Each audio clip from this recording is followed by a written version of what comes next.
बिस्मिल्लाहिर्रहमानिर्रहीम। अस्सलाम वालेकुम नाज़रीन, आज मैं आपको बताने वाली हूँ कि तैयब उर्दगान कौन हैं, वो पूरी दुनिया के मुसलमानों से क्या चाहते हैं और तुर्की में नया आइन क्यों लाना चाहते हैं। आज जो मैं खबर आपको देने लगी हूँ ये पूरी दुनिया के अखबारात में छपी है। जो अरब अखबारात हैं गल्फ में जो छपते हैं अरबी जबान में, उनमें छपी है। इस खबर को इसराइल के अखबारात ने छापा है, इसको यूनाइटेड स्टेट ने रिलीज किया है, यूरोपीय यूनियन के जितने अखबारात हैं उन्होंने इसको छापा है। तुर्की में इसको बहुत ज्यादा छापा गया है। मैं शुरू करती हूँ अल अरेबिया से, क्योंकि सबसे पहले मैंने वहाँ से इस न्यूज को पढ़ा था। तुर्की के सदर रजब तैयब उर्दगान ने कहा है कि वक्त आ गया है कि तुर्की को एक नया आइन दिया जाए। पाकिस्तान में डॉन ने इस खबर को बड़ी जगह दी है। यूरोपीय यूनियन का बड़ा अखबार यूरो न्यूज ने इस खबर को फ्रंट पेज पर रिलीज किया है। इस अखबार ने कुछ इस तरह से खबर शाया की, Turkish president Recep Tayyip Erdogan wants to draft a new civilian constitution. US news ने कुछ इस तरह यह खबर पब्लिश की, Turkish Erdogan says me began working on new constitution. इसी तरह बेशुमार अखबारात ने यह खबर शाया की है। अब आपको बताते हैं कि एक्चुअली तैयब उर्दगान आइन को क्यों तब्दील करना चाहते हैं। तुर्की का आइन 1982 में बना था, इससे पहले 1961 में बना था। इस तरह ये दो आइन है जो करीब में आपको मिलते हैं। ये आइन कैसे हैं और तैयब उर्दगान क्या करना चाहते हैं, इसके लिए पहले आपको समझना होगा कि तैयब उर्दगान हैं कौन। तैयब उर्दगान 2002 से लेकर अब तक मुसलसल तुर्की के हुक्मरान हैं। ये किसी न किसी फॉर्म के अंदर तुर्की पर हुकूमत करते चले आ रहे हैं। गुज़िश्ता 21 सालों से बहुत तवील इक़्तिदार है और जमहूरी हुकूमतों में इतना तवील इक़्तिदार किसी को नहीं मिलता।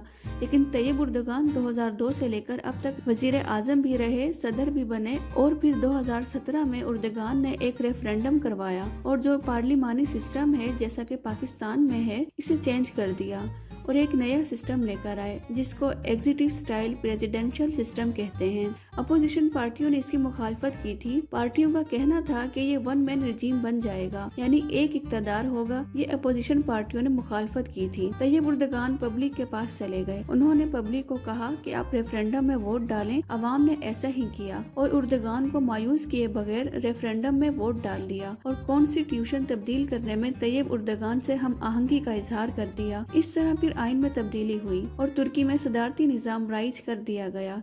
इस तरह सदारती निज़ाम के तैयब उर्दगान पहले सदर बन गए। अब तैयब उर्दगान इस निज़ाम में 2 मरतबा इलेक्शन लड़ सकते हैं, एक 2023 तक और दूसरा 2028 तक। 2028 के बाद तैयब उर्दगान के इक़्तिदार का सूरज हमेशा के लिए गुरूब हो जाएगा। तैयब उर्दगान की उम्र इस वक्त 68 साल है। तुर्की 83 मिलियन आवाम का मुल्क है। अब जो अरब अखबारात या यूरोपीय अखबारात लिख रहे हैं जो तैयब उर्दगान के खिलाफ हैं, वो किस तरह से लिख रहे हैं पहले आप इस बारे में सुन लीजिए। इनको ये लगता है कि तैयब उर्दगान इस आइन को इसलिए तब्दील करना चाहते हैं कि वो अवामी मकबूलियत खो चुके हैं और अब वो एक बहस छेड़ रहे हैं इस मुल्क में दाएं और बाएं बाजू के लोगों के दरमियान में। वो लोग जो इस्लाम से करीब हैं, जो मजहब के करीब हैं और जो फंडामेंटल बुनियाद परस्त लोग हैं उनके दरमियान, और जो आजाद ख्याल किस्म के लिबरल सेकुलर किस्म के लोग हैं उनके दरमियान एक नई लड़ाई छेड़ रहे हैं। इस लड़ाई में वो अपोजिशन को तकसीम कर देंगे और खुद अपनी ताकत हासिल करेंगे। उनको ये लगता है और वो एक नया कानून, नया आइन इसी वजह से मुरतब करने जा रहे हैं। उर्दगान को आज तक मुकम्मल शिकस्त कभी नहीं हुई, वो हमेशा जीतते आ रहे हैं और फौजी बगावत को भी उन्होंने खत्म किया है। तैयब उर्दगान इनफरादी हैसियत में तुर्की के सबसे ज्यादा ताकतवर लीडर हैं। तुर्की का मौजूदा आइन क्या है और तैयब उर्दगान अगर इस आइन में बदलेंगे तो क्या बदलेंगे, इसके लिए समझना होगा कि पुराने वाला आइन क्या है, 1961 का या फिर 1982 का जो आइन है। इसके कुछ बुनियादी पॉइंट मैं आपके सामने रखती हूँ। Number 1, secular. तुर्की एक सेकुलर रियासत है। सेकुलर रियासत गैर मजहबी रियासत को कहते हैं जिसमें मजहब या दीन ऐसी कोई चीज नहीं होती। Number 2, democratic. डेमोक्रेटिक मीन्स जमहूरी।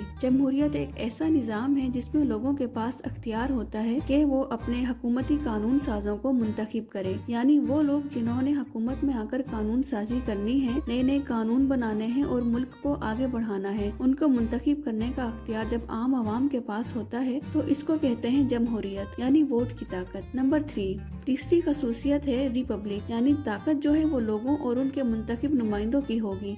इक़्तिदार आला अवाम की अमानत है। ये जो सेकुलर वाला पॉइंट है, इसको लेकर तैयब उर्दगान बहुत ज्यादा तकलीफ में है और मुमकिन है कि वो इसको तब्दील करना चाहें। इस मौके पर उन्होंने एक और स्टेटमेंट भी दिया और ये उनका अनएक्सपेक्टेड स्टेटमेंट था। तैयब उर्दगान ने ये कहना नहीं था, लेकिन अचानक उर्दगान ने ऐसा कह दिया। क्यों कहा, ये आने वाले दिनों में पता चलेगा। लेकिन तैयब उर्दगान कर क्या रहे हैं? वो 2023 में वो तमाम कवानीन खत्म करना चाहते हैं जो 1923 के बाद बनना शुरू हुए थे, जब तुर्की पर बहुत ज्यादा दबाव था और खिलाफत उस्मानिया को खत्म कर दिया गया था। तुर्की की सल्तनत जो 3 बर्रे आज़मों तक फैली हुई थी, इसको बहुत महदूद कर दिया गया था। 40 नए मुल्क बना दिए गए थे। तुर्की के इक़्तिदार और असासों पर कब्जा कर लिया गया था और 100 साल के लिए तुर्की को मुआहिदे लोज़ान की जंजीर में जकड़ दिया गया था। फिर तुर्की एक सेकुलर मुल्क बना, डरा हुआ, सहमा हुआ, दबाव का शिकार। वो ये कोशिश करता रहा किसी तरह यूरोप को और दुनिया को खुश करे। काफी तवील अरसे तक यूरोपीय यूनियन का हिस्सा बनने के लिए कोशिशें भी करता रहा। लेकिन आज का तुर्की एक इस्लामी कुव्वत बनकर उभर रहा है। तुर्की के पास लीडरशिप भी है और इस लीडरशिप के साथ खड़े होने वाली आवाम भी है और लोगों ने साबित करके दिखाया। उर्दगान की खातिर टैंकों के आगे लेट गए, फौज के साथ मुकाबला शुरू कर दिया जब तैयब उर्दगान ने एक नामालूम जगह से अपनी आवाम को आवाज दी। तो इस तरीके से तुर्की के लोग इस्लाम के करीब आए हैं। तैयब उर्दगान ने आया सोफिया मस्जिद को दोबारा बहाल किया। 80 साल के बाद तुर्की अब सिर्फ नाम का सेकुलर मुल्क रह गया है। पूरी दुनिया में मुसलमानों पर जो जुल्म सितम हो रहा है, इसके खिलाफ तुर्की ने आवाज उठाई है और इस्लामी तालीमात के फरोग के लिए कोशिशें तुर्की में बड़े पैमाने पर की जा रही हैं। तालीमी निसाब में इस्लामी अंसर को शामिल किया गया है। ये अब मुख्तलिफ तुर्की बनता जा रहा है, तो इसका आइन भी इस बदलते हुए तुर्की के साथ तब्दील होना चाहिए। ये सोचकर रजब तैयब उर्दगान फैसले कर रहे हैं। मुखालिफिन ये कहते हैं कि उर्दगान ये सब 2023 का इलेक्शन जीतने के लिए कर रहे हैं, लेकिन तैयब उर्दगान और उनके साथियों का ये मानना है कि उनको 2023 से पहले तुर्की के अंदर से वो तमाम कवानीन खत्म करने हैं जो सेकुलर किस्म के हैं और मगरिब की गुलामाना किस्म की सोच पर मबनी है। उनसे आजादी हासिल करनी है। अब 2023 मौजूदा साल है। तैयब उर्दगान इसी साल ये सब इक़दामात को अमली जामा पहनाना चाह रहे हैं, जिससे नए तुर्की की राह हमवार की जाए और आने वाली क़यादत को उन मसाइल का सामना ना करना पड़े जिनका सामना गुज़िश्ता 20 से 25 साल तैयब उर्दगान को करना पड़ा है। तैयब उर्दगान मुसलमानों की एक नई दुनिया का आगाज करना चाहते हैं। क्या उर्दगान ऐसा कर सकेंगे? ये एक बड़ा सवाल है। इसका जवाब आप भी हमें दीजिएगा कमेंट सेक्शन में। तो नाज़रीन, ये थी आज की हमारी वीडियो। अगर वीडियो आपको पसंद आई हो तो प्लीज लाइक करके दीगर दोस्तों के साथ शेयर कर दीजिएगा और चैनल को सब्सक्राइब भी कर लीजिएगा।